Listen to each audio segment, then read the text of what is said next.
ndi wano okubategeeza ng'ennaku z'omwezi 9 November tugenda kubeera Fort Portal.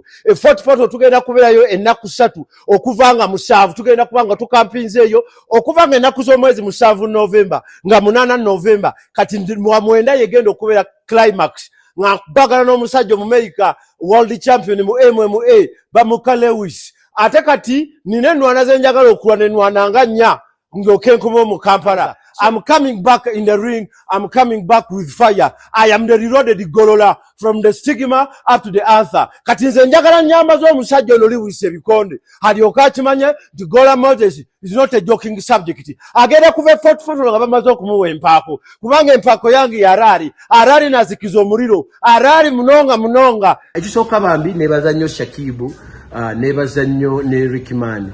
Bateekawo omutindiro ogw'ebikonde. Abalala baali balowooza nti ebikonde byakuzanyiikiriza. Ng'era balowooza nti corporate byakuwuunawuuna. Naye nebaza nnyo Shakib yateekawo omutindiro munene nnyo. Nze ate ntya nnyo omuntu gwenkuba knockout n'akomawo kubanga abakomawo ali aggressive nnyo. So nkimanyi nti Shakib ali mu kukola era we kyamutuusaawo kyamutuusa kinene nnyo. Ate bambi nensanyuka nnyo nti Zali yajja napostinga n'agamba don't joke with my man. If you want to know that he's tough, just attack him and you see. Never none. Okubeera ne munno ng'akuzzaamu amaanyi kinyuma. Naye nze wano tewali anzizaamu maanyi oli antunulako butuzi n'agenda ne yeebaka nentunula nga lumondo omulinnyire mu mulyango naye mwana baamubudaabuda ti ali wano alyaka ice cream. Mu luno olugendo nze kye mbadde nsaba gavumenti mbadde nsaba etuteekeko essente.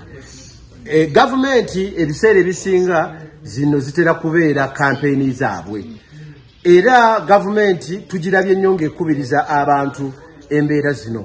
Naye ffe kyetusaba nti gavumenti etuyambeko okutufacilitatingayo tusobole okutambuza kampeyini eno. Balina okutuwaayo ku kasente abaana basobole okunywa obuugi naffe eno programu esobole okubeera ng'etambula bulungi nnyo. So nkubiriza His Excellency and the entire country to support us, to believe in us that we can make an impact. Mary Bata akabozi ketwanyumya nawe nga tuli ku hoteli nga tuli akabozi ketwanyumya kande kamwefumo wangamba sipowa era no ngamba Golola kiki ekikuwumuza no gamba Golola nze sirabangako kabaka aleka ntebeye no ngamba tulabangako naggwano aleka ntebeye no ngamba nwane era okuva bo wangamba ekigambo ekyo buli bwenzi ku macha bwe ngamba Mary Bata bwe twali tunyumya akabozi ate obwano yakabozi ke kalungi era mbadde kusaba Fort Portal Mary Bata ojje tubeerewo tulyoke tugende tubakube saba kati ndi saba Mary Bata yayagala mutunuze mu saba kiba yadduka saba